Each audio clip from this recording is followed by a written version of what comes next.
I get this feeling something's trailing me. Could it be a ghost spoken as rumor and lore? Yeah. Or an animal? What about me? What do I think? Scared or not scared? That's so good. That's so funny, man. The framing of this is hilarious. Yeah. That's right. When it comes to Ark, nothing is scary. A ghost, a toast, a roast, bring them on.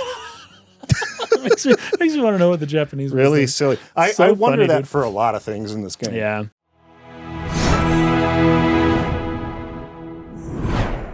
Okay, so now we're in Chapter 3, Resurrection of the Genius. The Genius. What an interesting word to use. Yeah.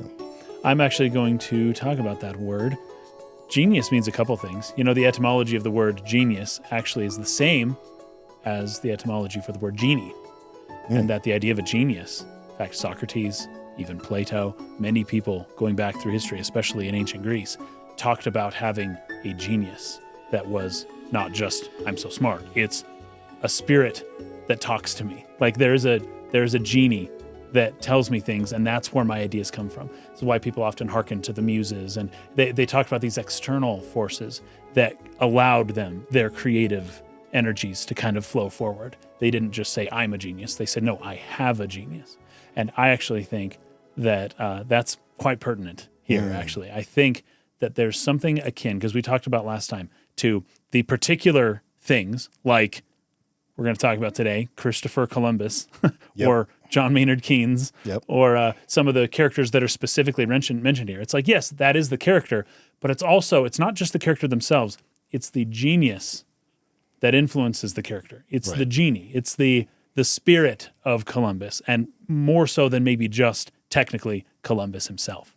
And that as we meet with Columbus, it's more we're meeting with the spirit of adventure that Columbus, embodies best, but that isn't necessarily just him, if that makes sense. You know, I kind of feel that way about this game's whole approach to the way it portrays history, and in particular, anything that might resemble a historical event. Yeah. It's just the spirit of that thing. Yes. It's not physically even close, not even close to being accurate or even attempting accuracy. No, which I love it for. Good example of that would be the Queen of Spain, which the boss name is Bloody Mary. Which is a reference to an English queen. Yeah.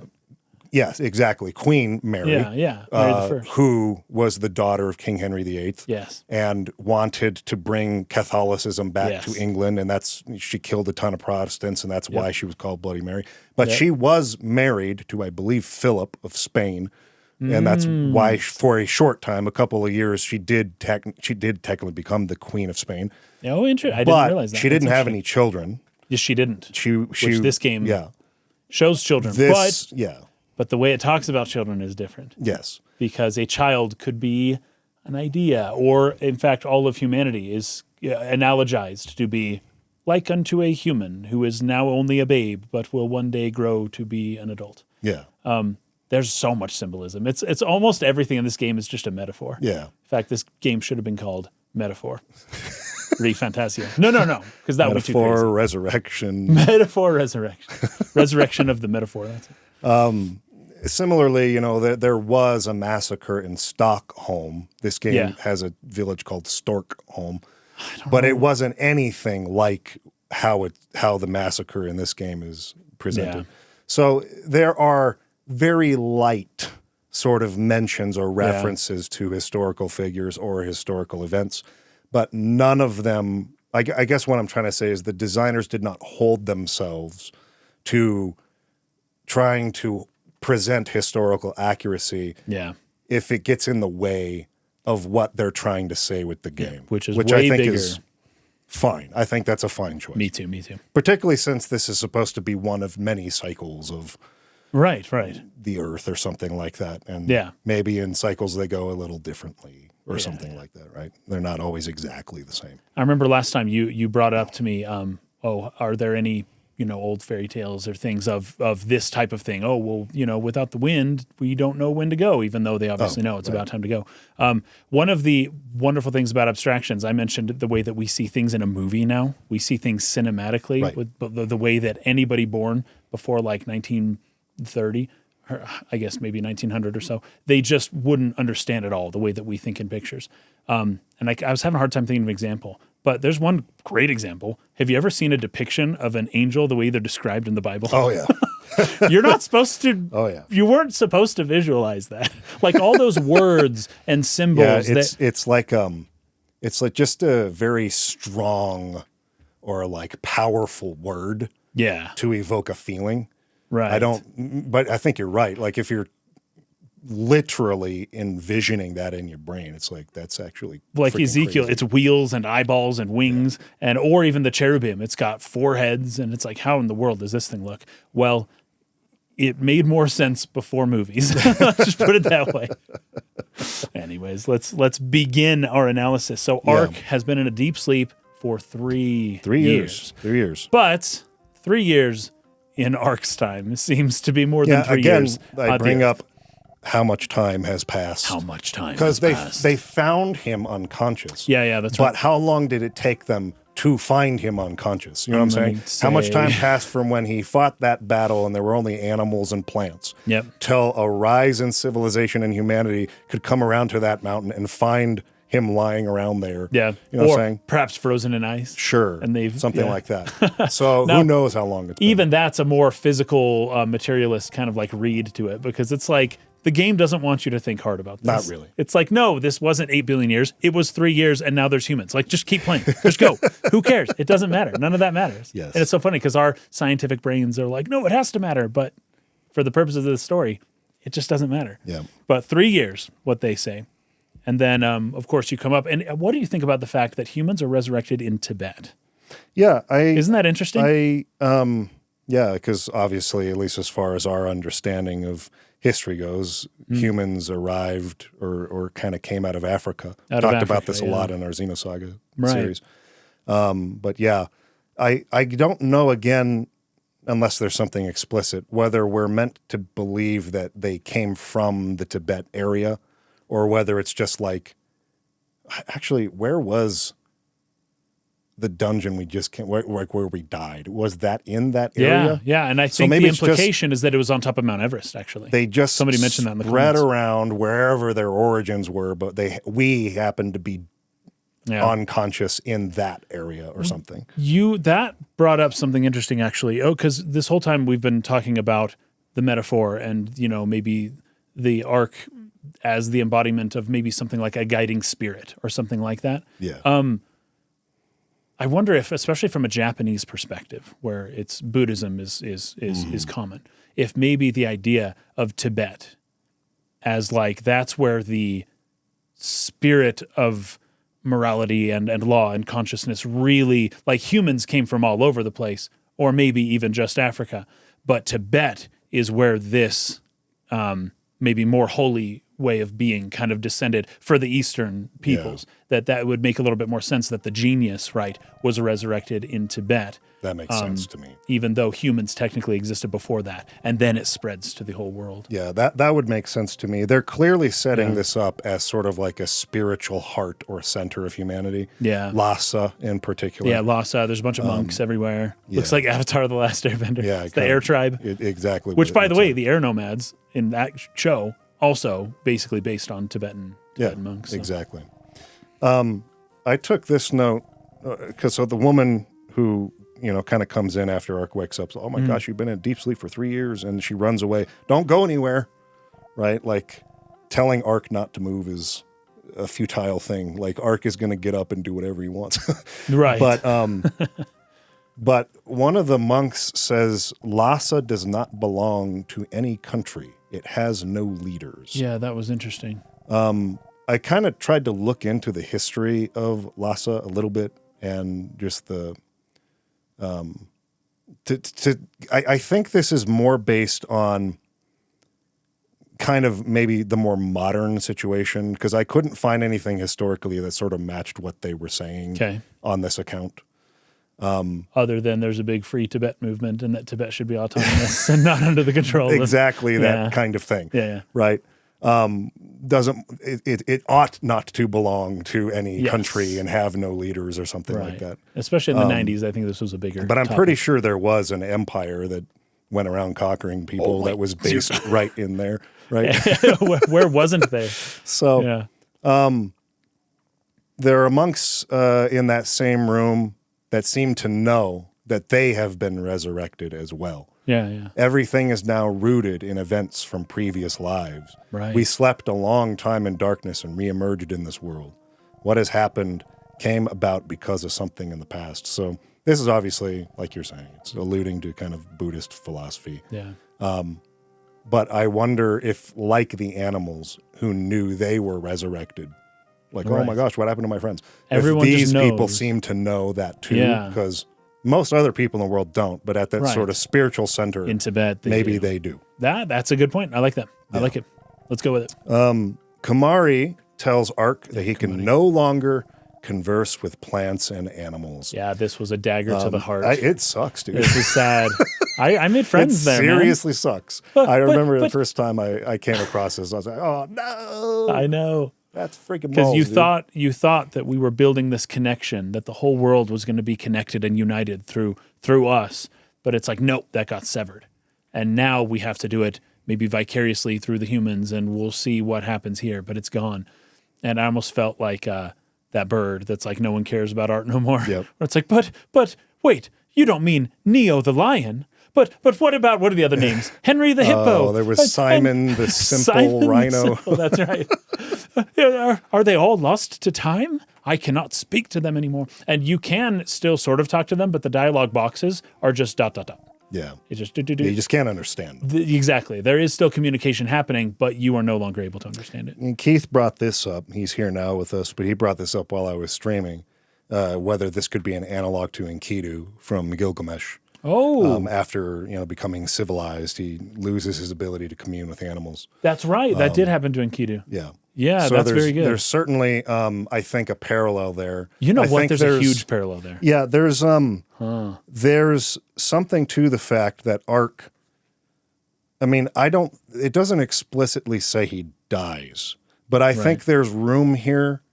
There's part of me that thinks this and part of me that doesn't because of what comes up between chapter 3 and 4, which we're not going to get to today, and I don't want to spoil it. But there's part of me that buys into this, and there's part of me that doesn't, for a reason we'll hold off on. That Ark actually died and was resurrected, not that he just went unconscious for however many years it was. That's very interesting. And that he resurrected as a true human. Like now we're getting, like you're saying, the genius, the sort of like that spirit of what makes humanity or puts humanity on like a tier above, right? At least we would consider animals, other animals in the world. And that in doing that, he's no longer able to converse with the animals. It's just, I think they're like he's saying, there's an Enkidu analog there. Yeah. And could quite literally be, because of that little montage we saw, a death and rebirth of Ark in between these two chapters. Yeah. I'm not sure how much I fully buy into that yet.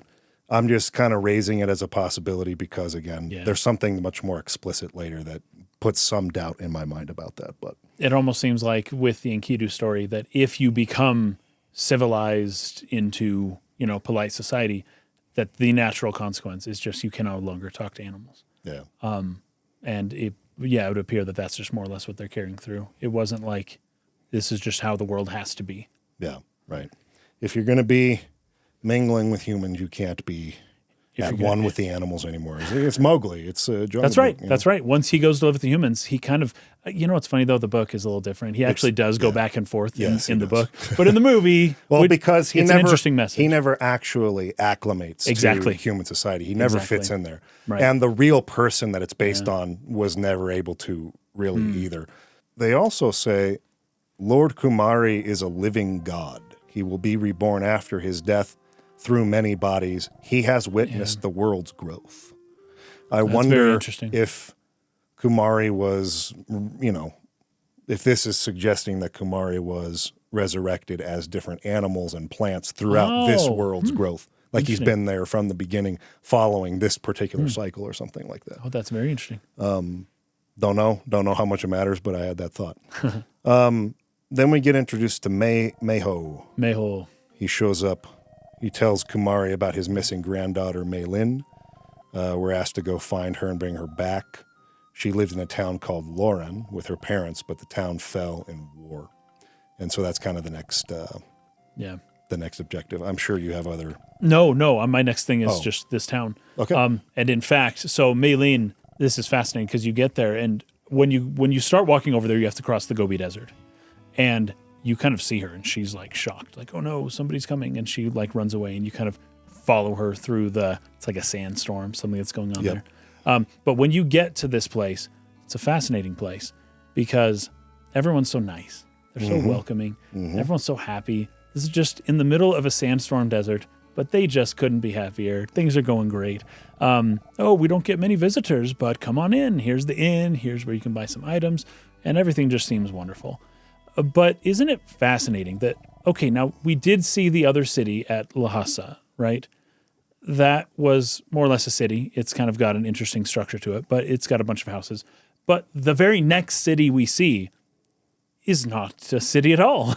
It is, in fact, an absolute hellhole that has been painted over with the visage, this facade of wonderful beauty, but in reality, it's just a monster-infested dead city. It's ruins, is what it is. It's ruins. It's not even a living city. And it's like crazy for the first real city that you go to after leaving Lhasa to be this, right? And I would say that this is saying something very important because there's a line that comes a little bit later in the game. The nicer the city, the more dirty it is.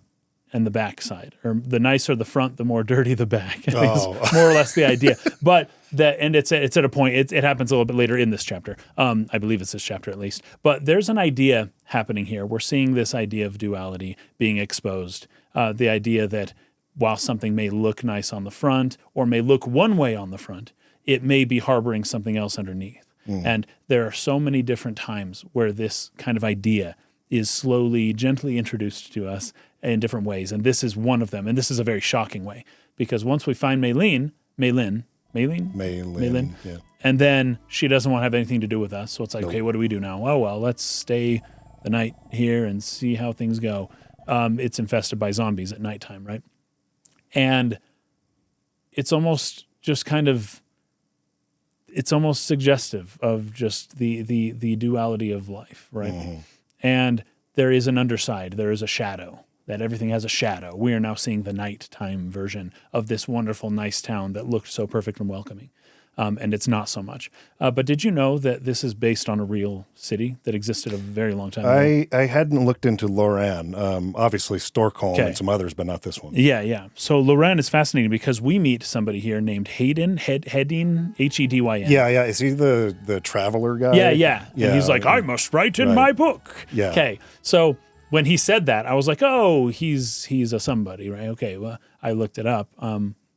There's a famous Swedish, actually, traveler named Sven Hedyn, and he discovered a town called Louran, L-O-U-R-A-N, but, you know, or it's L-O-U-L-A-N. I can't, whatever it is, it's the opposite of what this one is. This game did. Yeah, so because this one's... they always did that in these games. Yeah, L-O-U-L-A-N is what he discovered. Yeah, it's hilarious. And so... But it was just ruins at the time in Central Asia, and he came back and he was like, hey, everyone, I discovered this cool old town. So this is all based on real stuff, but it's just ruins. It's ruins. And Maylin has just decided to kind of like bring it back, but only as a mirage. Yeah. And she did so because when she lived here, her parents were killed, and she wants to kind of stay. She wants to keep things how they are, right? But the power, the energy it takes to cover up the shadow, to cover up what's happening, the truth, basically, is like this trying to preserve things as they are when things have moved on and changed. It slowly requires more and more and more and more energy and effort. And I think it's just going to break at some point. Like this cannot continue. You can't sustain this forever, continue. Right? Yeah. At some point, you're going to have to accept the change. You can't just keep preserving things as they were in your memory, especially when you know that that's not how things actually are. Yeah. And she's young. I don't know how old she is, though. Probably the manual would say something on that. Well, she probably seems like does. 10 and I remember reading it, but I can't remember. But I think she's I know that Ark is 16. Yeah, she's so younger than I would that, say but- she's got to be at least 2 to 4 or 5 years younger than that. Okay, so so I maybe would guess 12? oldest she's 14, but I would have guessed 12 or 13 or something like that. That comes across more maybe pre-teen-ish. Yeah, maybe even 10. I don't know. Yeah. That's kind of what I was thinking. But she's incredibly powerful. Yeah. Like, holy cow. And she can use her mirages in all kinds of different ways. She can make you think that you're saying one thing when you are actually saying something else. And she uses that power several times. She seems to be the only one who's capable of doing this. Yeah. Right? And I don't know exactly where this power came from. I don't either, but she does it again Yes. in what's it called? Stockholm later. Yeah, that's right. Well, not in Stockholm, but in the castle. The castle. She projects Stockholm Yeah. and the parents of Elle or whatever. So Yeah, it's just wild. But this was a very good experience. And the funniest thing is, we go there, we discover the town's shadow, we kind of tell her to, get over it, more or less. And she runs back to her father, which is the reason we were here. That Meiho, that's a wonderful name. That, by the way, the name for America in Chinese is Meiguo, which is, well, there's different readings. Mei can mean a couple of things, but it means beautiful country. Meiguo is beautiful country. So Mei means beautiful. So anyways, it's wonderful stuff. But when she leaves and we decide to go back down finally to Lhasa and be like, hey, we did the thing, your daughter's back safe, he immediately is like, oh, she ran away again. It's like, wait, what? We didn't even get to see one moment of you together. Yeah. Like, she comes home and she immediately runs away again. But he's not worried this time. It's actually kind of funny. yeah, it's just part of her personality, which we'll get to know a lot more. Yes. Throughout this whole chapter. But she's not. She's a little bit like Ark in a way. Oh, yes, she is. She's not going to listen Right. what other people are saying. Yes. She's going to do what she wants when she wants, and that can lead to some trouble. And yeah. I may have said that Meiho is her father. Her parents are dead. Yeah. Meiho's her grandfather. Yeah. I took a note here from his name is Temujin. Oh, okay. He was the wealthiest man Yes. in Loran. I remember this. I am Temujin, not to brag, but I'm the wealthiest man in all Loran. Oh, I have a huge problem. What do I do with all my money? Yeah. My children want it. It's like, oh my gosh, dude. So I just took a note about dialogue in particular from this kind of era. Yeah. Like I love how sharp and curt and maybe terse the dialogue can be at times. It's funny to learn about text limitations like we've been talking about years later, and that being part of the reason probably. But I feel like a lot of popular kids media from this era, even that didn't have text limitations, TV shows and things like that, Yeah. they also had a certain attitude or a way that the characters sort of expressed themselves that kind of embodied this spirit or this attitude. There was like a certain sense of like being cool in that time. You know what I'm saying? Like yes, I do. it was maybe rebellious in a certain way, but it was just like an attitude of confidence, of saying exactly what you want to say, putting it bluntly, like not having a filter on what you say. Right. There was a coolness in being blunt, not sugarcoating things. And I don't know when that changed in kids' media. To think about but that. I feel like it has for sure. Oh, yes. Yes. But it's just funny. It's just really funny to read the dialogue in this game. There's a character later. Well, actually, we'll talk about it next time because it'll come into next time. But a lot of characters talk this way. Ark himself talks this way. Of course, Yumi talks this way. Yeah. Or Yomi talks this way. Yeah, absolutely. Also, in regards to the name Temujin, I don't know if you looked this up. So Genghis Khan's name at birth was Temujin. Yeah. Something really close to this, for whatever that's worth. For whatever that's worth. Keith mentioned that, yeah. He did. That's why I knew that. But for whatever that's worth, I have no idea what the connection is supposed to be, because this guy is definitely not Genghis Khan. I don't think so. But Genghis Khan was wealthy, so like maybe that's the only... That's it. The what do I only do with all my connection. wealth? But they named this guy Temujin. It's very similar Well, to that his would birth actually name. explain things a little bit, because typically old people don't have an issue leaving their inheritance to their children. Yeah. But do you know how many kids Genghis Khan had? He was quite prolific in the children having sphere. So it might actually present quite a problem, all these kids wanting his inheritance. I like how you can just say, yeah, sure, give it to me. Right, and, yes. and he's Or just like, keep it yourself. You're no help at all. Yeah, but if you say keep it yourself, he's like, sure, it's my money. Why can't I keep it? Why can't I? Or why shouldn't I keep it? That's it. So when you do find Maylin, she's super unhappy that we've showed up. Yeah. This is my house. This is my town. This isn't intended for you. No, Get go out. away. She has her dog, though. Yeah. So Hayden is the name of the guy who's like the traveler. Yep, Sven Hayden. He tells you that he's been here for a long time and he doesn't remember where he came from or where he's going. I thought that was interesting. That's very interesting. So obviously, in however much time he has spent here, he hasn't seen the zombies yet. I figured it was a nightly occurrence. But. Maybe either Maylin didn't feel threatened by him or didn't know that he was just like chilling in the village for some time. Right. Maybe, I don't know, she just never came across him or he never bothered her. Yeah, he didn't seek her out, I guess. But it's after you go to sleep that the town, you reveal what's really going on. So you take Maylin's scarf and the whole kind of gimmick of this dungeon is to find her dog, have him sniff it so he'll lead you to where she's hiding. Eventually, you do make your way to where she's at, fighting through the town with all the zombies. And Turbo, I was so lonely. Yep, Turbo, the dog. Papa and Mama were gone, and I was all alone. So obviously something happened after we showed up where it broke somehow. Yeah. We broke it. Yeah. Our presence there, again, you could say Ark's sort of role as the leader of the growth of the species, of the world, guiding the genius, had something to do with her inability to kind of keep up this mirage, right? Then you could say that Ark is a mirage breaker. He is a falsehood destroyer, something like that. But she can still do it around us. Yeah. But you're right. In this moment, she can't lie to herself anymore, is what's really going on. She still has the power. And when she's using it later to help Ark help Elle sort of a thing, then she can use it. But she can't, in Ark's presence, like keep lying about, what's actually going on here. And that's partly why she resents him so much. Yeah, you rotten jerk, I hate you. Everything came apart because you came here. The way it was, I could have been with Mama and Papa forever. And then the voice of her mother sort of, because the whole screen goes black. Except for our characters, right?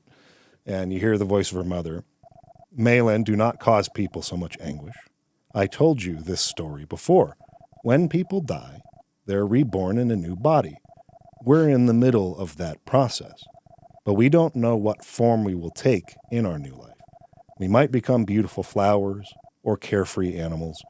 But I know that one day I will see you again, Maylin. So put your smile back on and never hurt those around you. And what I was expecting was to come up from black and her to go, you're right. Okay, let's go, sort of a thing, right? I think she says maybe wipe a tear away. Yeah. No, it's stupid jerk to you. Blah to you. That's it. Blah to you. And that's what made me think she was. I actually 10, really liked that. Yeah, because it sort of, one, breaks the expectation there, which is generally you speak with the spirit of your mother and you come to acceptance. It's a touching moment. No, it's not that easy to accept people's deaths. And a lot of people, no matter what happens, they just do not want to accept that. They do not want to move forward. They're too stuck where they're at. And so she's kind of there. She is almost half accepting it. That's kind of the way I read this, because obviously the dungeon's over. And she leaves the town, and so she's no longer lying to herself, but she's definitely reluctant about it and resentful about it. She's not, she didn't have a beautiful moment there of reconnection with her mother. Reconnection, atonement, or acceptance. No. Instead, it's just like, fine, I'll go back to Grandpa's monk house in Tibet. Yeah, she's doing it very reluctantly. Yeah. Mayho apologizes for her. Asks us to go ask the nomads how to cross the lost desert. I love this too. Yeah, he shows up in the town, and he's like, all right, you want to cross the desert? No, I have some advice that can help you. Go ask those people. They'll give you, instead of him actually telling us how to do it, he just tells us to talk to the people who know how to do it, which is fine, except that later on, I guess, I think you do have to go back to Lhasa, but they say, the merchant people over by the desert, we end up kind of, it piques our interest to go to talk to them anyways. Yeah. So Meho really, I don't know, he didn't really have to say all that, but hey, it was nice of him, you know. Very Zelda-like, this sort of lost desert area. Pretty sure it was in A Link to the Past. A Link to the Past had something like it. Didn't they have a desert where you get lost? You have to like follow someone through it, or like go exactly the right way, or else you'll restart. The memory exists of something like that, but if it's not A Link to the Past, then it's definitely Ocarina 64 of Time, definitely has it. Yeah. I mean, many of the elements of A Link to the Past are kind of reused in Ocarina of Time, but including a duality of a light world and a dark world. Exactly. So the Groom Hunt is kind of the next major story section here. So you get to a town called Loy. What's the French way of saying that? It's Loy, and it's because it looked a little more Swiss or maybe German to me, the location, but I guess it's supposed to be France. French, like there's people named Pierre that live there. Exactly. So definitely French. The nomads, though, gosh, I have to think about this one. I can't remember who exactly said this. This is right before we get to the Loire, and it's around the time, maybe it was from Lhasa, but somebody said, by accepting nature as it is, there's nothing to be feared, right? And then he says, humans are more terrifying. I think this is one of the nomads who's saying this. Probably true. And I remember hearing that, like, oh, this is a beautiful wisdom. By accepting nature as it is nothing to be feared. Wise words. But then he follows it by humans are much more terrifying. To which I ask the question, why not accept humans as they are?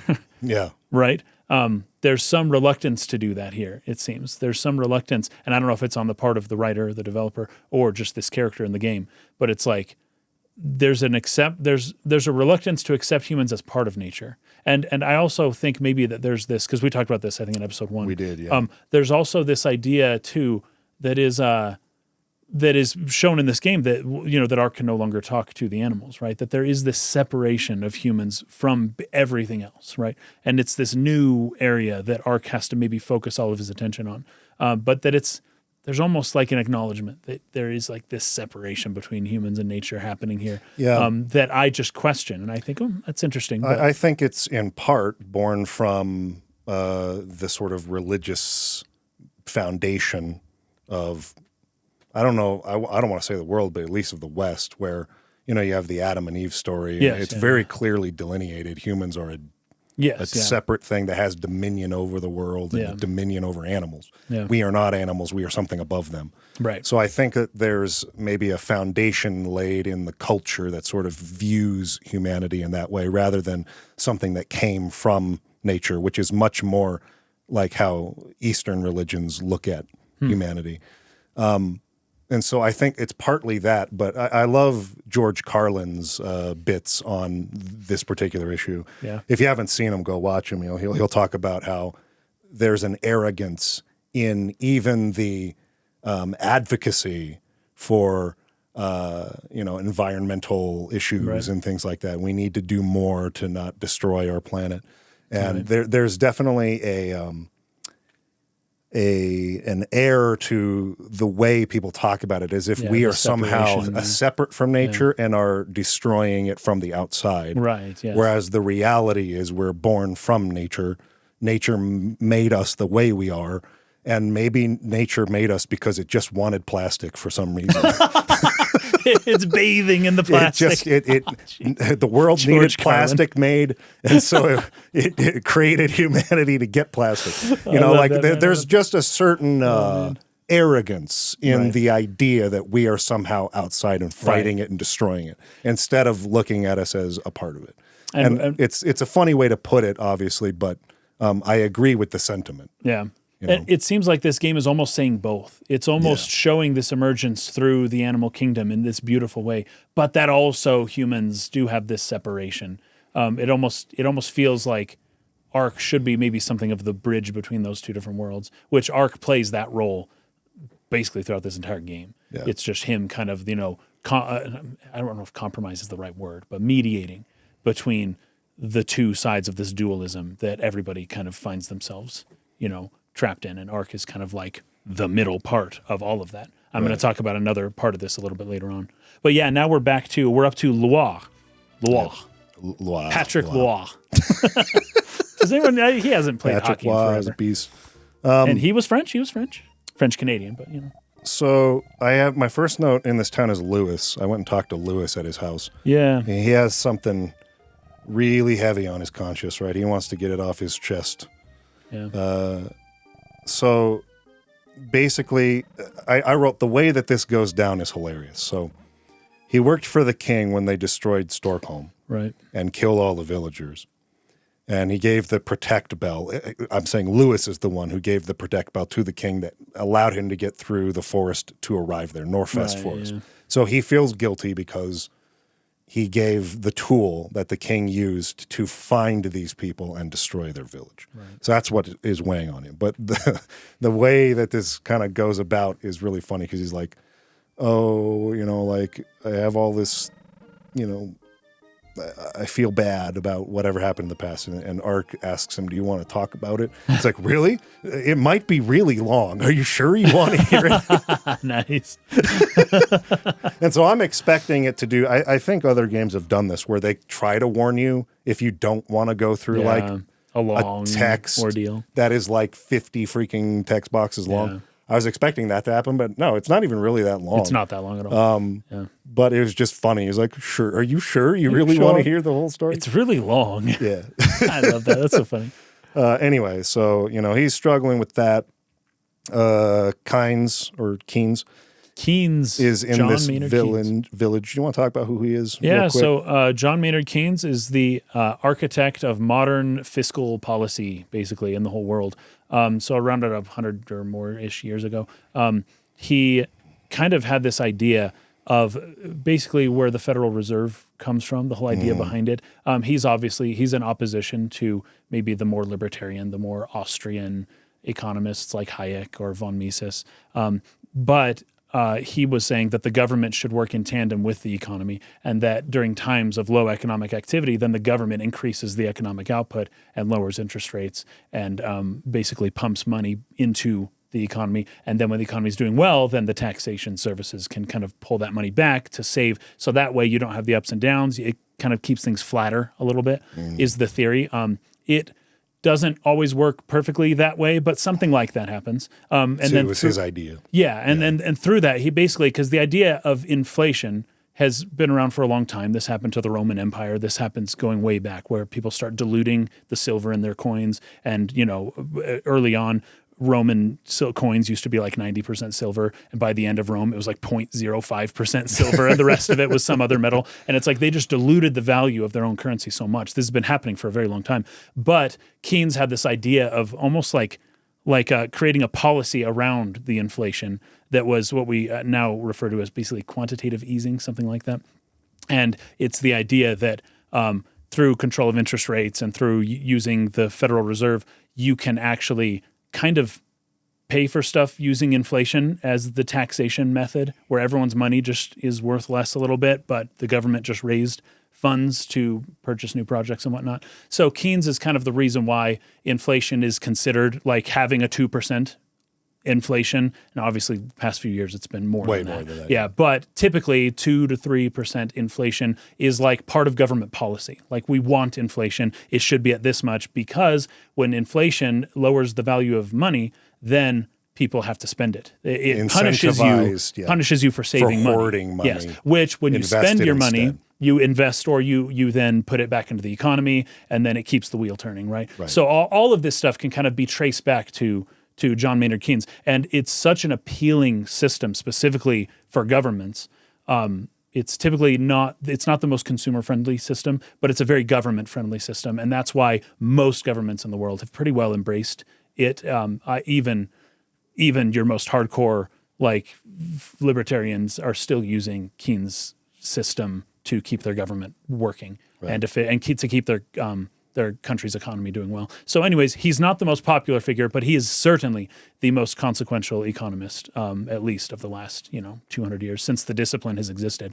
And it's funny to have him be here because all he does is he tells you Just forecasts. Yes, his forecast. The probable economic future of whatever city he's in. Just sitting there, the economic outlook here is 0%, which once again, you're not going to take actual Keynes and put him in this game. You're going to take just a surface level of, well, he's an economist. He represents the spirit of economics as a discipline. And that's what he's here to carry forth to you, right? And it's really funny to have him in this game, and all he does is just tell you whether or not the town has like a bright future or not, basically. This is setting up a mechanic in the game for town expansion.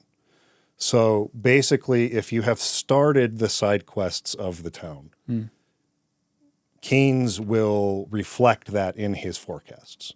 And as you continue completing them for certain characters, the growth of the town increases and its economic potential increases. Right. So if you haven't even begun any of a town's side quests yet, he'll say, this town has 0% economic potential. It's just you. You are the economic potential of the town. What you do is what facilitates trade and all of that. Yes. Kind of stuff. There are several towns in the game that are possible to expand. Loire. Just say Loire. I don't know. Or Loire. I don't know. I think in Japanese it's Loire. I apologize to all of our French viewers. This is the one language that for some reason it's impossible for me. My tongue doesn't get it. Litz, Freedom, Near Lake, and Suncoast. These are all towns that you can expand in the game by meeting key NPCs and taking on their quests and helping those people. Facilitating trade in between them. Right. Yeah. Now, I wanted to talk about something you were touching on there about the idea of perpetual growth and which laissez-faire economics does talk about that as well. They just do it in a hands-off way. They're just saying it will naturally happen. The growth will just naturally happen. The government doesn't need to intervene. Right. And Keynes was very much so, no, the government intervention is what will enable this. There was a commenter, I think around the time I put out the first video that was sort of teasing the beginning of this series, why Terranigma special or something like that, who was upset because there are missable aspects of these. There's a lot of these quests. We're coming up to one, huge one. Where if you don't do them in a specific order, if you make the wrong choice, something like that, you can stonewall the growth of towns. Yeah. One that is a good example in this town right here is when after the groom hunt quest is over and the king is dead, and there's a vote. The democracy begins, and they vote on who's going to lead the town. You can choose between Louis or Pierre. Jean. Or is it Jean. Jean. Yeah, Jean. Yeah. And if you choose Louis, this town's potential has a ceiling where it's not going to go past that. Yeah, but it's better, I don't know, for the environment or something. This is my point. Okay. This is my point. This person was hung up a little bit and upset because it was like, I made the wrong choice here, and that means that I'm not going to be able to get 100% growth on all the towns. Right. This is like an unforgivable design flaw of the game. I'm not going to replay the whole thing just to come back here. I give up. Okay. And so I wanted to touch on this really quickly for a second. It's worth touching on. Before the vote, by the way, there's a woman you can talk to, and she says, hey, save your progress. It's always good to save, to write down in your journal before you make a big decision. And I think what she's saying isn't just save now. I think she's saying use one of these other save slots. Yeah. Save this moment because you might want to come back to it. They could have been sneaking in a warning like that. But there's another aspect to this that I think is important to remember. This game is not like your typical video game. In almost any regard. And that goes down from sort of like the lowest detail all the way out to just the whole method by which the developers approached this game.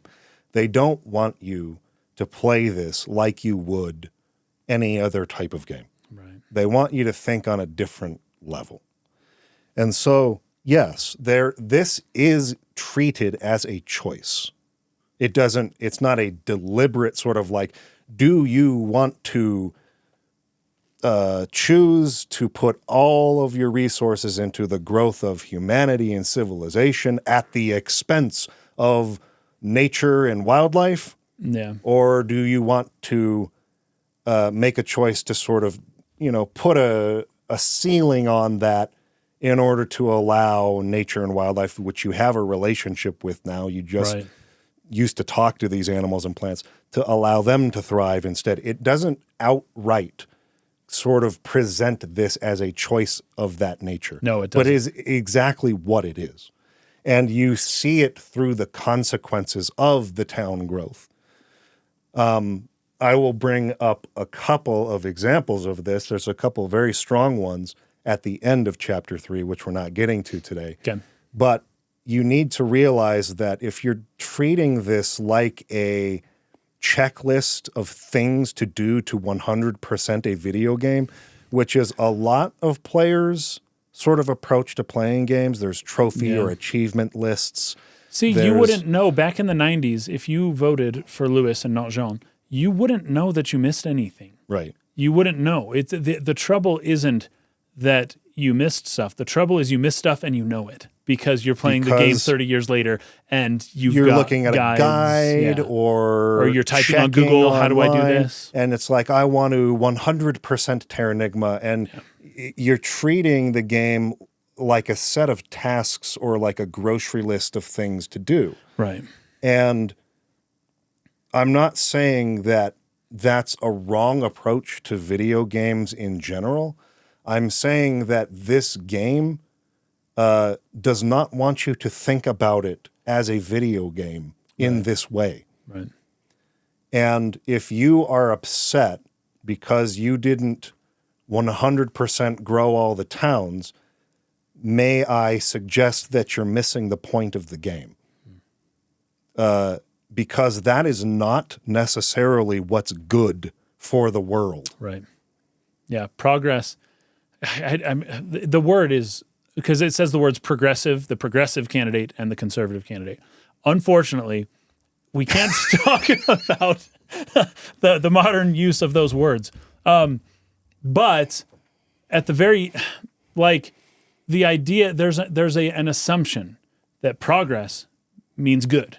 Yes. Right? And this game is, in a way, showing both. Once again, this game isn't like taking a side and saying, here's the right one. He's showing you the flip side of both issues, right? Like, technology and progress and science are great. They're also, like, possibly going to destroy the world. Humans were not capable of destroying the world 200 years ago. Like, we weren't capable of it until we got nukes, basically. And thanks to the wonderful progress, we now have a capability that was unfathomable before our more modern era. And it is because of progress that some people called it progress that we got here. And there's just two sides to it, you know? There are, this is another, I believe it's Milton Friedman, or no, Thomas Sowell. Thomas Sowell said that there are no solutions, only trade-offs. Yes. And that is brilliant. That is brilliant. I think that's very true, and that is basically what this game is going for. I think so. This, It's like progress is so good and important and vital, but it comes with costs. And sometimes we don't really look at those costs. And sometimes we might want to. Yeah. This actually takes me to a note that I had at the beginning that I never got around to. I kind of forgot to do it. There was a recent, I don't know how recent actually, but semi-recent episode we did talking about art and its value and what it's good for or whatever. Okay. And you said something like, art is only good for preaching or something like yes, that. You want to recap kind of what your thought was on that? I remember almost my exact words, actually. It was, I almost think that that's all that art is good for now. Yes. So, because I had said something like, you know, some years ago, I was of the opinion like that politics and certain things shouldn't be in entertainment, right? Sure. Like, get that stuff out. Now, I think that that's all that entertainment is good for. Almost, I believe, almost. Because the idea is that the reason for the thing is more important than the thing itself, I think. There's a famous, his name's Marshall McLuhan. There's a famous philosopher. What was he, man? He was an interesting guy. He's just a thinker. Let's resurrect that word. A thinker.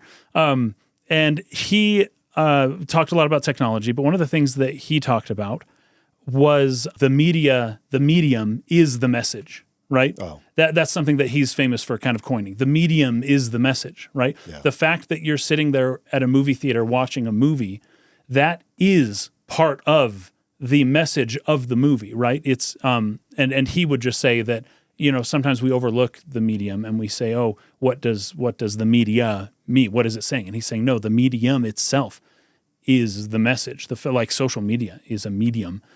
This is actually an argument against adaptation, which I kind of agree with. Very now. Interesting. In particular with video game adaptations to films or series or things like that. Anyway, that's a topic for another time. So Marshall McLuhan's going to become relevant again when we talk about Hegel, I think, because he actually provides a little bit of counter Hegelian idea to the Hegelian the dialectic of thesis, antithesis, synthesis, right?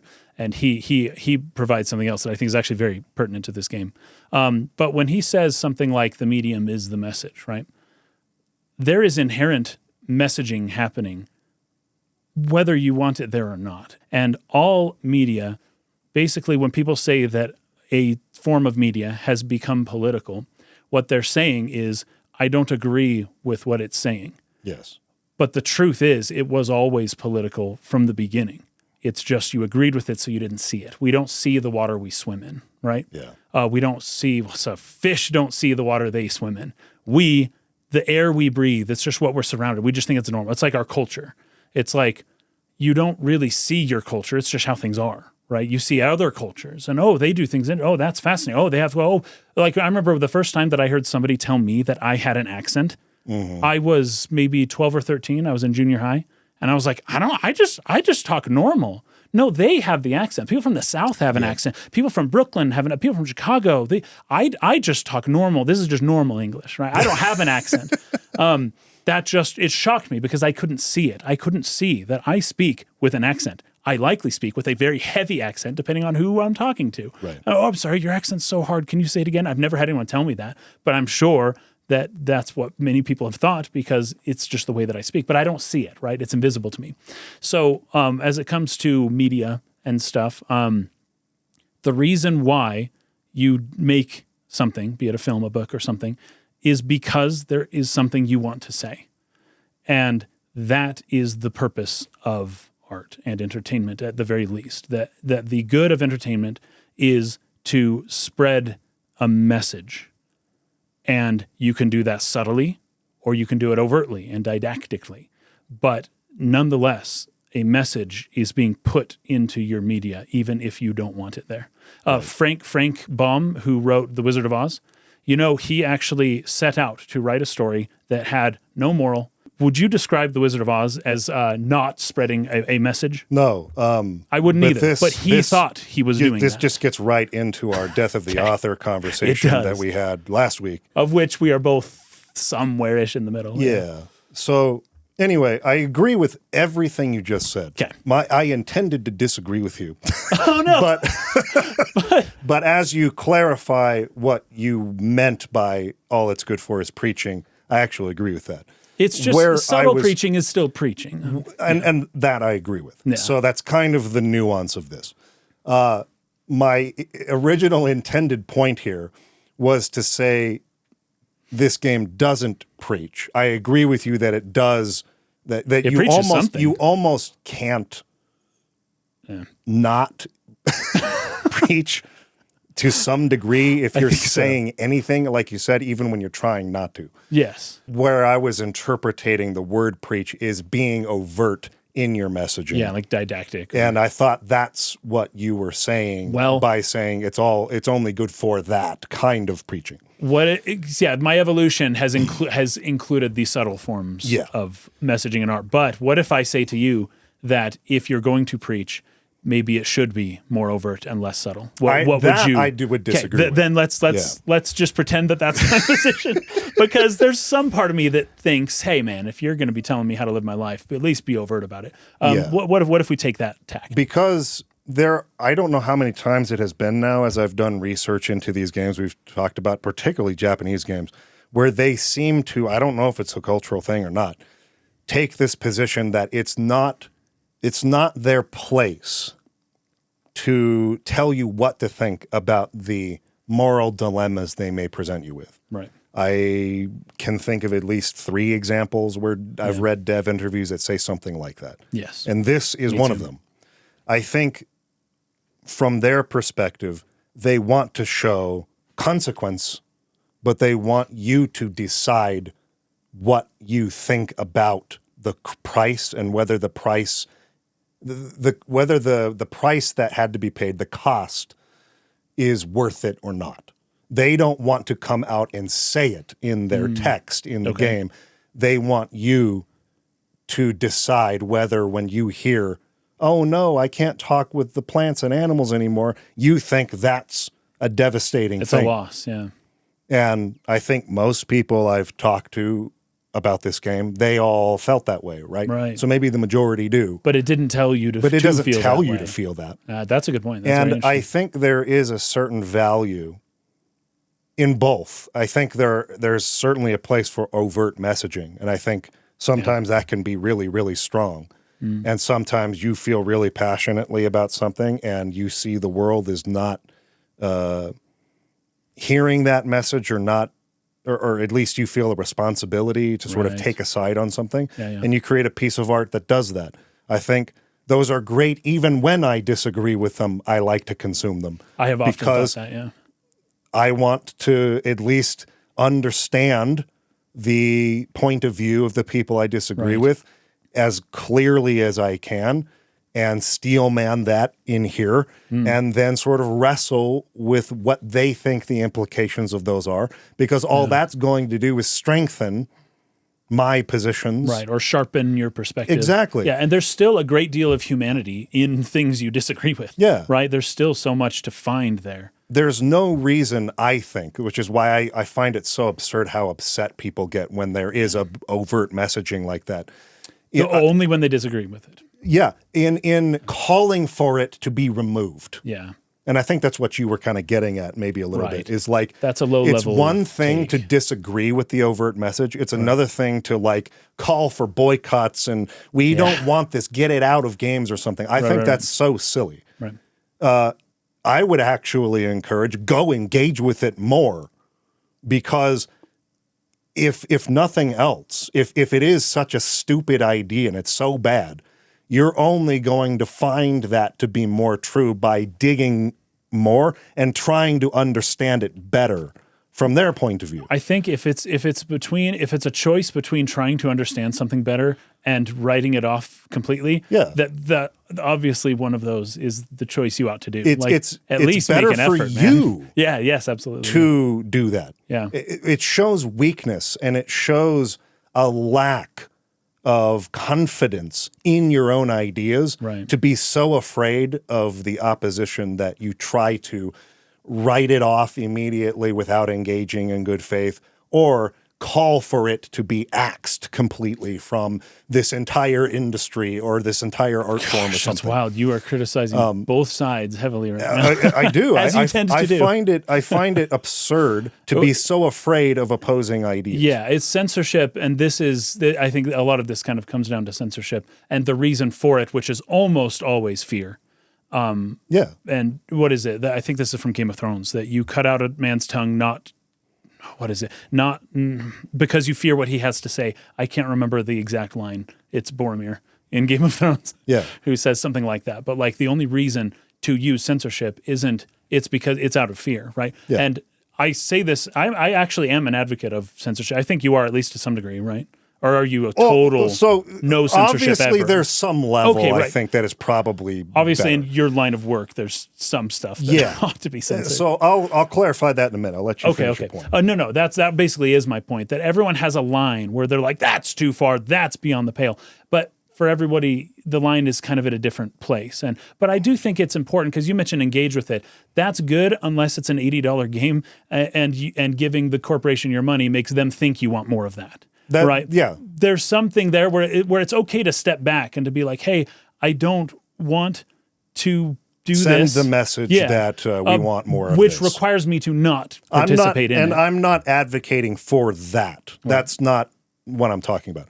I'm saying just try to understand you don't have to buy the game. I'm not saying pirate the game. I'm saying you don't have to right. in the modern age, you don't have to buy the game to consume the game. Right. You can watch a let's play of it. You can talk to other people who have, and there are many forums, ways to consume it so that you understand it at its core without having to like put your money down on it. That's not what I'm saying. I think voting with your wallet is also a powerful thing, and advocate for that too. Yeah. What I'm saying is the attitude of this should not exist in art is one that confuses me. I just don't see the need to do that. Now, this is interesting because a lot of this comes down to the fact that most people don't view video games as art. And so they think this is just the mindless thing that my child does. I mean, they do this school. for movies, particularly kids' movies and kids' messaging and what should and shouldn't be in there. Yes. That's another thing that's always confused me. Maybe you as a parent have a different I don't let my kids. I do not let my kids watch a lot of things. Yeah, absolutely. And I am a proponent of that. At least at this current stage in my life, I think the position I would take is, by all means, go watch it. But then let's have a conversation afterwards about it. That's good. Let me understand what you think about You're talking more teenage level where they're capable of doing, because my kids don't even know how to do a keyboard. I don't know how to let them. I do it for them, and I am not typing certain words on the keyboard to put in front of my 5-year-old. Obviously, like I'm not saying like let them go watch an adult level kind of blood and gore and violence or even sexual. Because you said something, you just said obviously.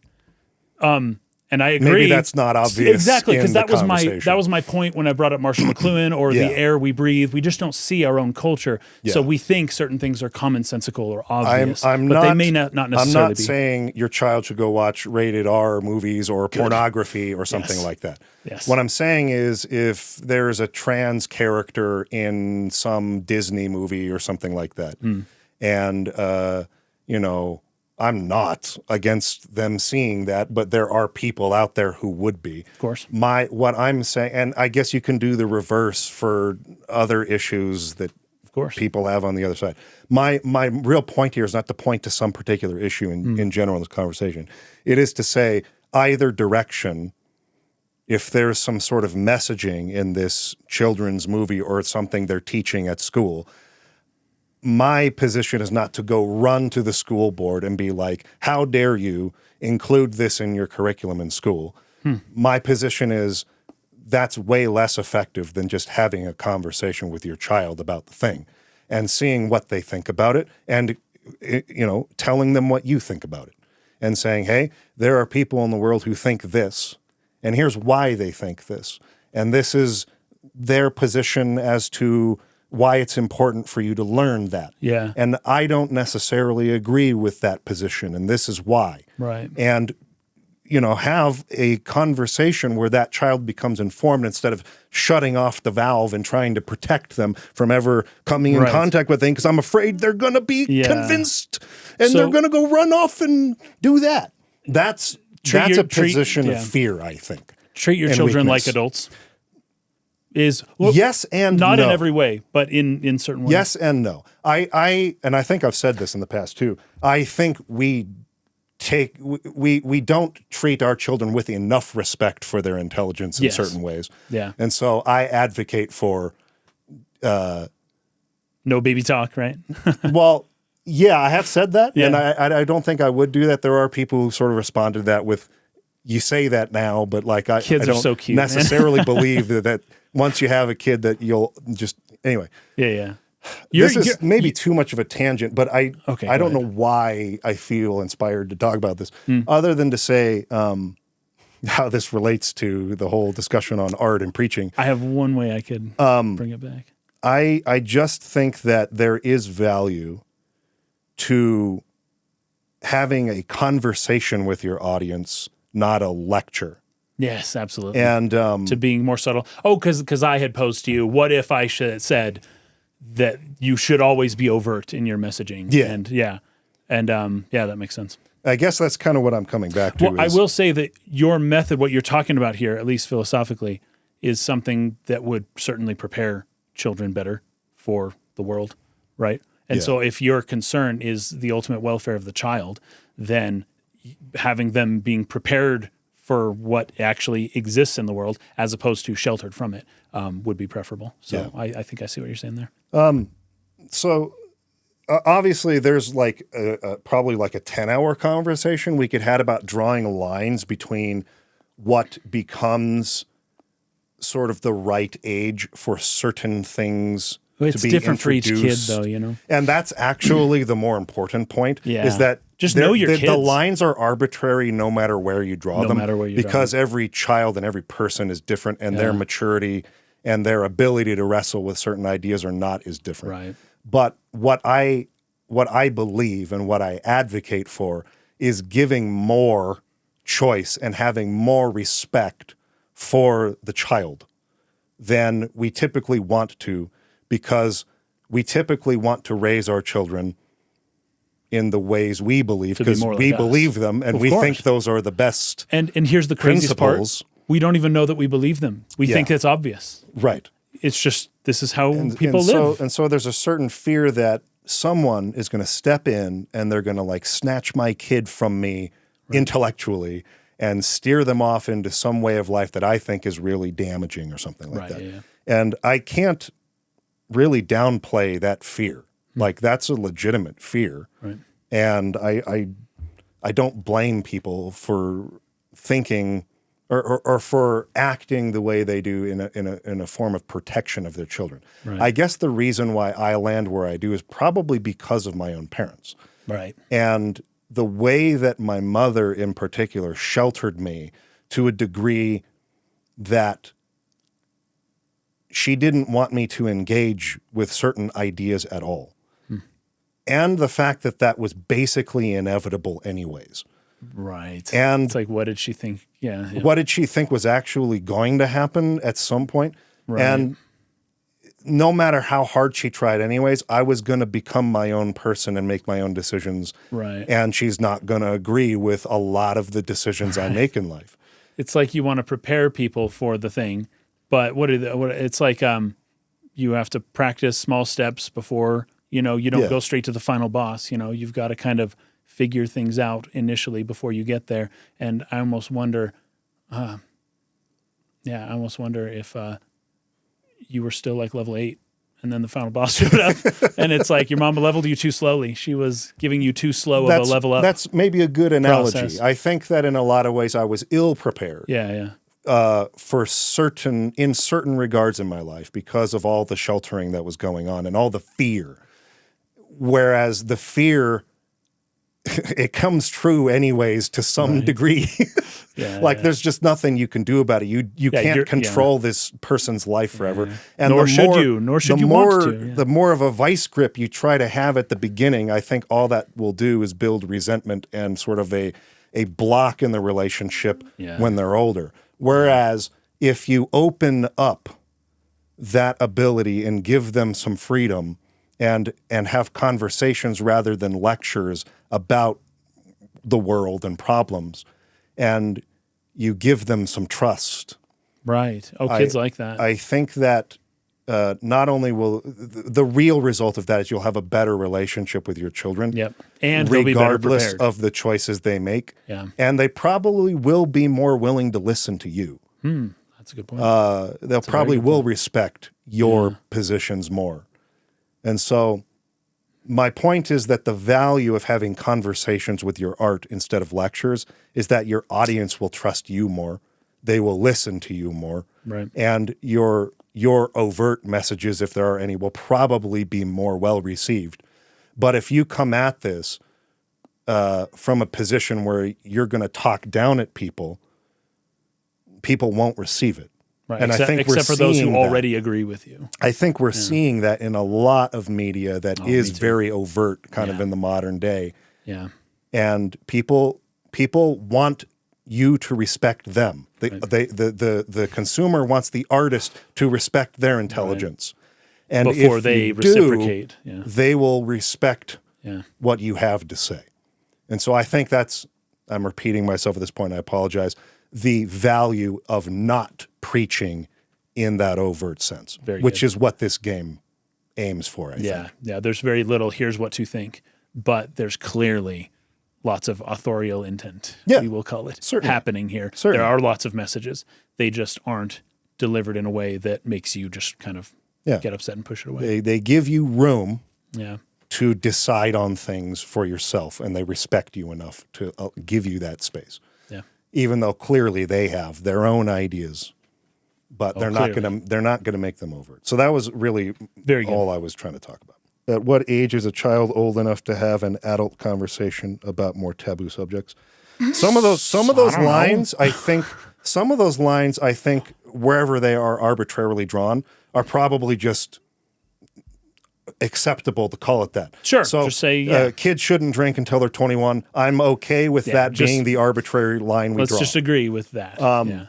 Even though in certain cultures, like my wife's, for instance, and a lot of South American countries, maybe they have that line draw, but they just don't fetch and follow it. Right, they don't care. Like she and her brothers and stuff, like they're getting alcohol served to them as little kids and stuff, and it's just like not a big deal. It's not. Right?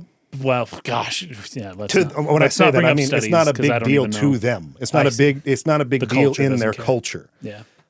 And whether or not that's a good thing is obviously something their culture has decided not that big a deal. Right.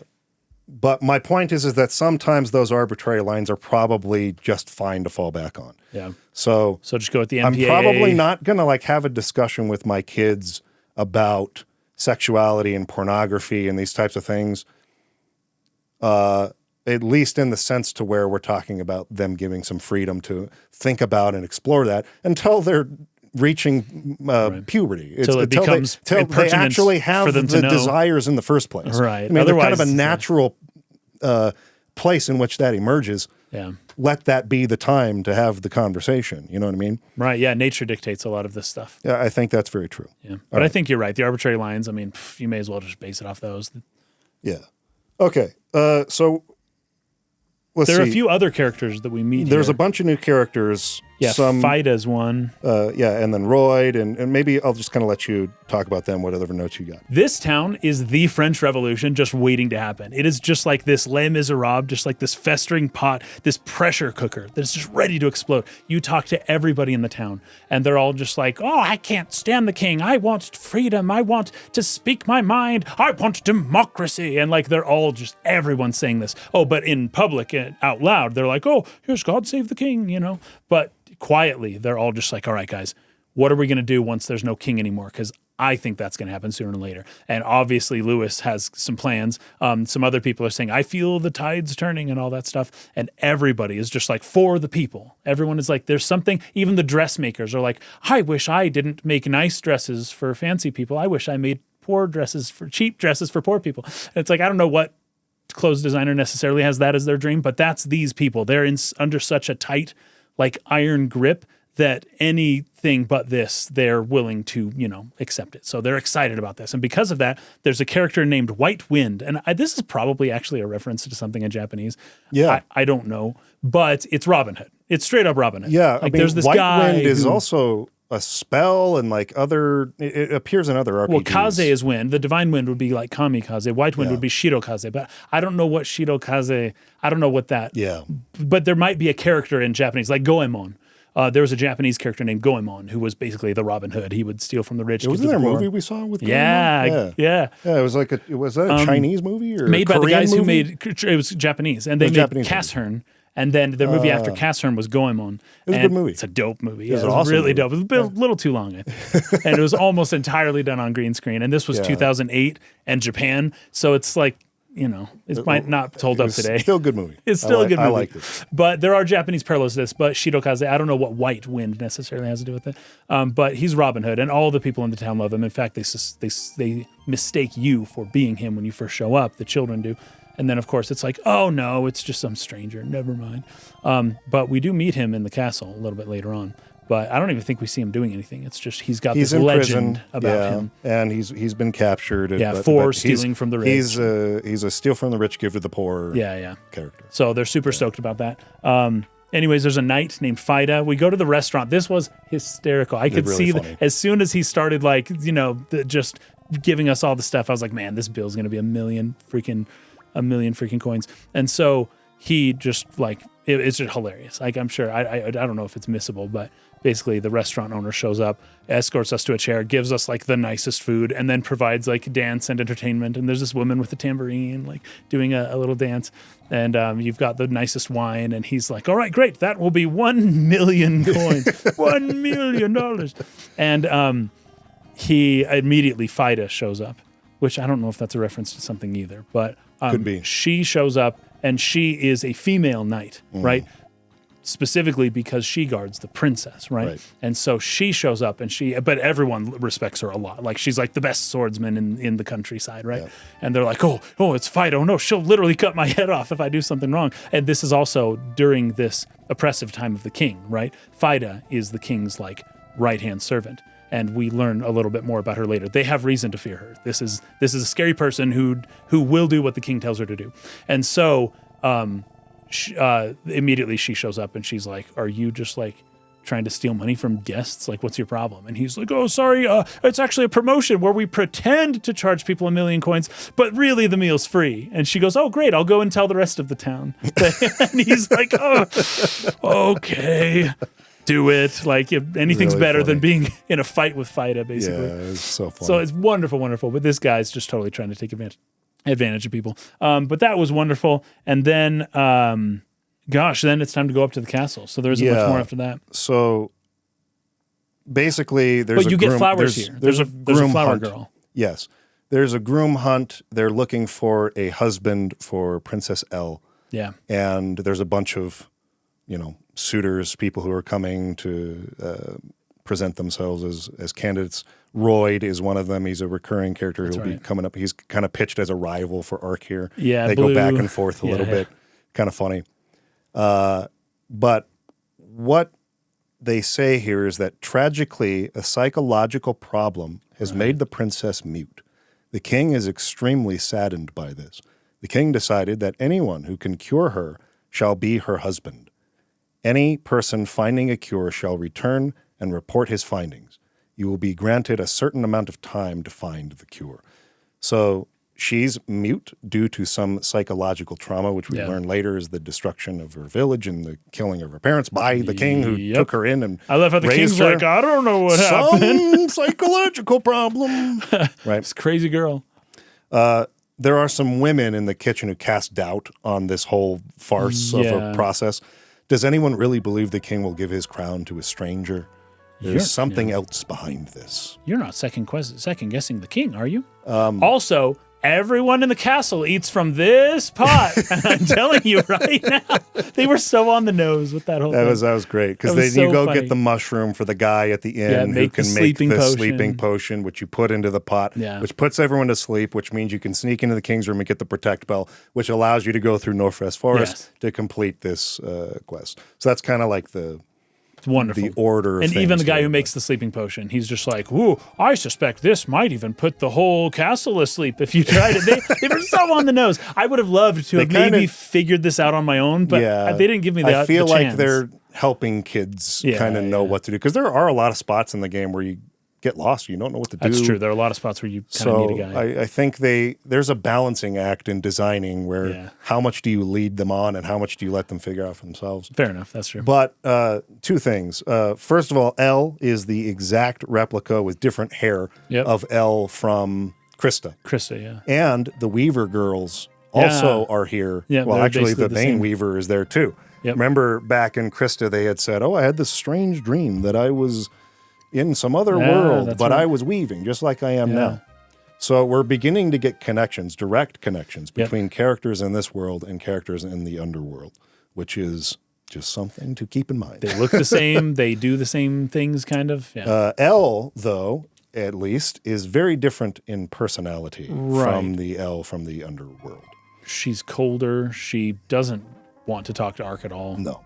Yeah. And this is, I would think, a nice nature versus nurture example going on here.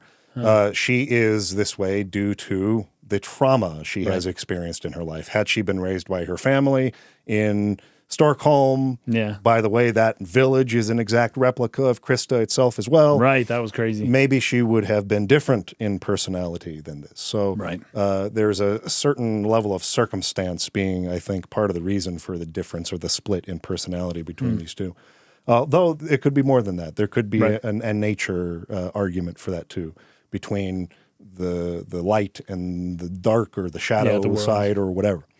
But anyways, she is, she's not really super warm with Ark. She's suspicious of him. She's suspicious of everybody. She doesn't have, for good reason, much trust in anybody, maybe except for Fida, or however you're supposed to say her name. But you go through the forest. You meet up with Maylin there, I believe, again. Yes. Yep, she's there. And so is, isn't Royd up there as well? Royd is at the entrance of the forest, and I think he gives you the hints that without the bell, that's right, you're kind of wasting your time here. He's like, hey, kid, you got guts going in there. Yeah. Yeah. So Maylin finds you as you're making your way through the forest. It's kind of a long dungeon, kind of Lost Woodsy a little bit. Yeah, that's right. Actually, almost exactly like that, because if you go the wrong way, you kind of go back to previous. That's right. You don't. And what are the wolves called in Ocarina of Time? Is it low Stalwolf? Or you're right. It's something like that. Yeah. Well, there's the Stalfos, but then the wolves. There's Stalfos. I think it is. Is that the those skeleton? are the skeletons. Yeah, but the wolves have a name too. I can't remember. Anyways, it's basically that whole thing. And they eventually, by the time you get out of the whole place, they surround you, and you've got to like blow the whistle. And this is where you save Maylin from a wolf attack. Yes. And she is like, "Wow, you're really strong." And she kind of like falls. Wolfos. That's what they're called. Wolfos. Maylin kind of falls for Ark a little bit, which is funny because not just there's an age difference, but she really hated him before. Yeah. So this is going to be another thing. Maylin's going to be involved quite a lot. And she has a really hard time with accepting anything. Certain things. Certain things. That are not comfortable to accept. Let's just put it that way. But then we save her with the whistle, and she's like, wow, that was a really smart move to use the whistle. Yeah. And it's just like, man, this girl. This poor girl. She's got a hardcore crush on Ark. She wants to follow him. I won't get in the way, I promise. But also, she has this power to sort of bring back certain people, at least a mirage of them, right? Which is going to be key for Elle here and helping her sort of get over her psychological trauma. So she goes with you into the Stockholm village. You learn about what actually happened there. The king was the one who killed them. You bring a portrait back of her family. Yeah. So that way Maylin knows what they look like. Yeah.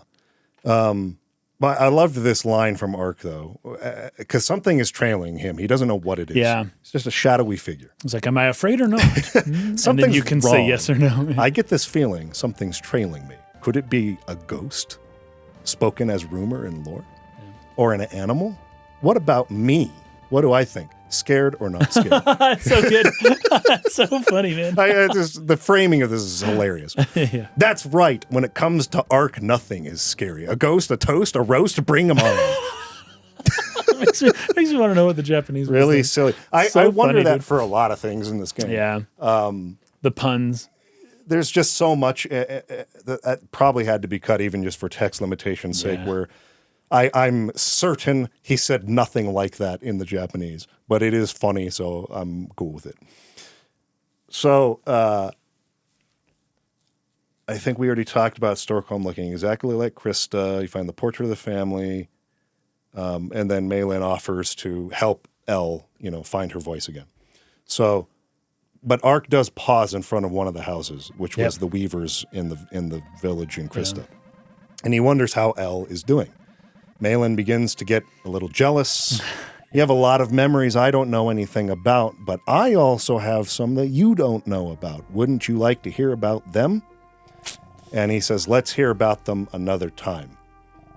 And he says it in a way that's funny. It's in this way that's like, let's hear about it like in greater detail. Yes, then you can He's do like it longer. pretending like Yeah. he wants to hear this some other time, kind of thing. You always smoothly change the subject. She gets all pissed off. It's so funny because she's acting like she's liked him forever and known him for a very long time. Yeah. And the reality is, this is the second time we've even seen her, and she's like, "You always change the subject." That was a funny thing to say right here, but it almost feels like she's already living in this fantasy of like, we're basically like boyfriend girlfriend now. This is why I like to think of her as being quite a bit younger than him. Yeah, because it's uncomfortable, cuter. and he doesn't want to like hurt her feelings because she's just a little girl. But he clearly has like no interest in this way, and she like keeps pushing herself on him, and it's really uncomfortable. Yeah. So that's kind of the way I read it. But so when Malin, they go back to the castle, once she creates the vision of El's parents, the king is also there, and he is seeing this too. He admits to slaughtering the village. They tell the king that the visions are not real, the apparitions that appear, her father, I think, that I'm not real, your majesty, I'm just a vision. So then they say they're not of this world, they've come to open El's eyes. El's voice returns, and she screams. I thought that was really interesting. So the first thing she does when her voice comes back, she freaking screams. And then the king sends us away. Yeah, everyone's dismissed from the king's halls, and El ends up murdering the king, we hear later. At the end of the scene, we get another mural shot where the elder comes from Crystal to call out to Ark. Ark, can you hear me? The world of humans is still but in infancy. This was so interesting. And by the way, those letters are Tibetan letters. As elucidated by a commenter, I really appreciate that, even though I don't remember who is exactly left the comment, saying that these are Tibetan letters. But gosh, it would be hard to find out exactly what they're saying. But they probably are saying something. I wasn't able to figure it out. I don't know Tibetan. Don't know Tibetan. Who does? Except for Tibetans. Except for Tibetans. To make the infant walk and grow requires humans called geniuses. Yep. And you hear their voices imploring to be freed from darkness. See, this is interesting. This use of the word genius is fascinating to me. Cross tall mountains and head south. There a genius bearing a babe to the sea requires your help. Now, who is that? I think he's talking about Columbus. I do too, yeah. Which means babe is metaphor. And it is also said in this exact, what you were just reading here, that humanity is like a child, then you need to help it grow and mature, basically. Yeah. And the word genius here, I already mentioned before, that the idea of a genius can be like a spirit or something that is guiding as well. And this is what leads me to think that we aren't just talking about Columbus necessarily. It's Columbus's genius. That's who Columbus is. He's his genius, right? He is the spirit of adventure of himself, right? So that's more or less where that idea came to me. The resurrection of the genius, and that there are many geniuses, I'm sure you've heard them calling to you. In some ways, it's just the people we meet. You can think of them as individual people, that works, but you can also think of them as the abstract spirit of the type of person that this person is, of which there are many instantiations. That's basically what all of the characters in this game are. I think so. They're just, like you're saying, they're abstract representations of an idea of that type of person. Yeah. Yeah. So it's not John Maynard Keynes. It's all economists in general, and he's all people interested in that discipline, and he just represents them. And he's Keynes because you got to name him something. Right. So then Columbus as well. So yeah, it's fun stuff. They talk about Columbus in Loire. I think they say, "Ooh, there's a guy, a friend of mine, has an idea to sail the seas, but he's gone now, and I don't know where he is." I think in general that's what they're referring to here. And this is the old man from Krista who kind of comes up and talks to us a little bit. You know, the resurrection is happening, but your job isn't over, right? You got to go find Columbus and then sail the seas, right? Mm-hmm. In 1492. So that's we met Keynes, who existed 500 years after Columbus. Yeah, Columbus just represents navigators and explorers. Yes, who discovered the world and mapped it and that list includes many, Yep. many, many people. It's just that general spirit. It's So not Ark is the literally spirit that guides the other spirits historical figure. that guide the people. Right. Yeah, it's good stuff though. I was kind of shocked to see that scene again. We usually don't get resurrection scenes like that multiple times. Right. So my next notes are Sylvain Castle. This is in Spain. Very good. Basically, what you learn here is that the Queen had 3 children who went with Columbus on his voyage to find the New World and died on the voyage and did not come back. And once again, this woman, historically speaking, had no children. Yes. Bloody Mary, the true Bloody Mary. And also wasn't even queen for that long. No, she it was a very abdicated short time. quickly and gave it to her, I think her sister or something like She that. died of an illness. Yeah, it was a very short period. But she couldn't have children, and that's why that's why her reign was so short. She couldn't have children. But so when she says, "Oh, her 3 children," that kind of makes me think like maybe these were just like the old man is saying that Columbus is bearing a child to the sea. That this woman had her own children, meaning the ideas, geniuses, spirits, things that were going to do other things that she liked or that she was interested in, that kind of stuff, and that those dreams were crushed by Columbus discovering the New World. There is a pretty heavy connection, I think, between this woman in Sylvania Castle, Bloody Mary, and basically just like the Catholic Church, just in general. I think that connection is being made pretty heavily, and it is. She represents the force that is trying to hold back. Although Columbus was Catholic and he came from Italy and Portugal and Spain, those were the countries that kind of sponsored him, right? Well, and at least I'm pretty sure the royalty sent him out and funded his exploration. right. But those were all Catholic countries. Yeah. The Protestant ones were the German ones, typically the England and English, Germany. yeah. So, anyways, but the idea being that Columbus represented something that maybe the old guard of the church wanted to withhold or rein in. Or control. Control. Yeah. And because he went and did it anyways, it broke the possibilities of control that the church was hoping to continue to exercise, thus murdering its children. Something like that, right? Yeah. Maybe. Yeah, that makes also, Bloody Mary did kill... She killed a lot of Protestants. She killed Protestants. Anyways, it's a whole thing. But then the Protestants killed the Catholics. There was that Cromwell, and there's a whole other thing that happened in England as well. This was not as simple... England is Protestant now. Like this was a bloody split. But yeah, I think that's more or less what's being represented here. And we didn't mention this in Loire yet, but this is where the mayor election happens. Yeah, the election happens. Yeah. And just I don't know who's listening to this who hasn't played it yet, but if you vote for the conservative candidate, a lot of the game will be left undone technically. Whereas if you vote for Jean, the progressive candidate, you can, level up the cities. I just think it's important to kind of say specifically what that is for those people who have not played it yet. If you voted for Luis, don't worry about it. Don't worry about it. Everything's good. That's not the point. If you voted for John, great. There's other things to worry about. Yeah. But most people prefer to vote for Jean because that enables you to get more items technically more growth throughout and progress throughout the game. You see more. There's more to do. Development, and there's more parts of the quest that become available. So if Chapter 3 was short for you, it's probably because you voted for Lewis. So in the dungeon, Sylvain Castle, you have to locate these colored jewels and replace the eyes in the portraits. There's 4 portraits there. The eyes of the people have been cut out.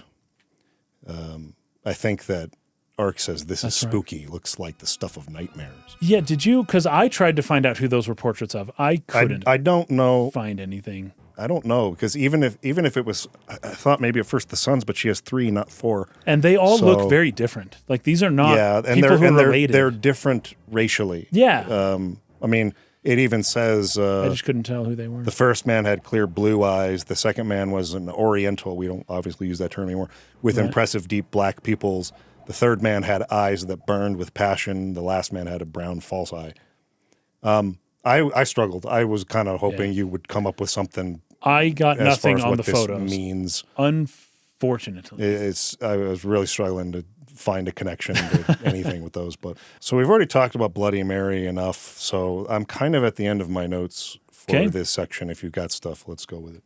So I just have a little bit. First off, what about this line? Ark places his hand deep in the statue's mouth. That just reminded me of Silent Hill 2. I was just like, that's right. man, nightmares, That's right. nightmares. And then the way that Ark gets up on the rooftop and is like, oh, the thing we need is on the other rooftop. I think I can make it. It just jumps like 50 feet, man. That is funny. such a huge jump. And he like steps on one of the walls and then lands, barely clutching by the edge. Doesn't I can't believe I made it. Push him, and he's like, That's right. like, boom, like Yomi hopping across. He like pushes him really hard. You're right. Yomi makes him do it. That was so funny, though. I was like, oh my gosh. I almost wonder if they had either designed more of the dungeon or they forgot to, for some reason they needed him on the other rooftop. And just make Yomi push him, and he just flies there. Basically. It was really funny. I couldn't believe it. It was great. Okay, so then here are the 4 witches. So these 4 like, what do you call them? Like dolls or something? I can't remember what he called them. These 4 zombie ladies show up, flying circles around you. You have to hit the right one. Yeah, you have to hit the right one. This was also singing a rhyme. Talking about reflections from the underworld. This is one of the bosses of one of the towers. Yeah, not the women, but there was the same gimmick or mechanic. That's right. Where there's like ghosts or something flying around. You have to hit the right one. Yeah. So here's the rhyme that they sing. Round, round, and round we go, the watchers in the bush, we go round. When will the watcher rise at the dawning of the long night time when the early bird does take flight? Who's in the eyes of the one behind? So this is really good because that last line, who's in the eyes of the one behind, I don't know specifically. But round, round, round we go. There's a cycle, right? Yeah. The watchers in the bush, we go round. So they go around the watchers in the bush, if that makes sense. There's a huge metaphor for maybe later on we'll talk about this, but you mentioned in Krista and the underworld, there is like a center around which everything's revolving. That blue kind of pearl, maybe whatever it is, the blue crystal kind of thing. And then it says, oh, when will the watcher rise at the dawning of the long night time when the early bird does take flight? Very interesting. And then, of course, saying who's in the eyes of the one behind. There is something deeply meaningful about this and very fascinating, just very interesting. Unfortunately, we just can't talk about it right now, but I have to say it now because I might forget later. but this was wonderful. I love the poem too. And it's kind of like what is it? Here we go around the mulberry bush idea, or ring around the rosy or something like that. Both songs of which have deeper meanings behind them that most people don't really know. A lot of old nursery rhymes are kind of creepy in that way. But this one I thought was just wonderful. And then, of course, Bloody Mary. So what I could get from her is that she is essentially just an accumulation of the darkness from the old world, right? That the new world is on the horizon, but the old world wants to maintain the mirage. Let's use that analogy here. Let's use Meilin a little bit here, that they have an illusion that they're trying to maintain, and it's going to break, but that doesn't mean that they're going to give up. And Bloody Mary being essentially looking kind of like the zombie creatures from Meilin's the underworld or from the nighttime of Loran. That I feel like there's a connection there. Like there's this other force here that the old world would rather kind of keep under wraps. So there's something like that. And then we come to rescuing Columbus. And Columbus says, this is wonderful because this harkens back to what you mentioned before about the embroiderers, the weavers. He says, in a short slumber, had I been dreaming an endless dream? And then, he's very cryptic. He's like, there's a reason why I'm doing all this, but even I won't tell you that, even though you just saved me. Like, I'll tell the one who matters when the time is right or something. Anyways, and then he just kind of like leaves and walks out. When the true hero is born, I will reveal my secret, says Columbus. So then I put down here that Columbus is the genius that we resurrected. It's more in the sense of the Greek word where the word genie comes from. Yeah. So then we have just a few other things. I don't know. Ark sleeping is always hilarious when he falls out of his bed and he's on the floor. I also just wanted to mention, because I know a lot of people consider Bloody Mary to be the hardest boss in the game. Mm. The first time I played it, I certainly struggled a lot. Yeah. You definitely did level up a little bit, but this castle is a good place to do that. There's a lot of enemies that give a lot of experience, so you can just kind of go through the room over and over and over again. This time I didn't. I think this time I killed her in 2 hits. Wow. Something like that.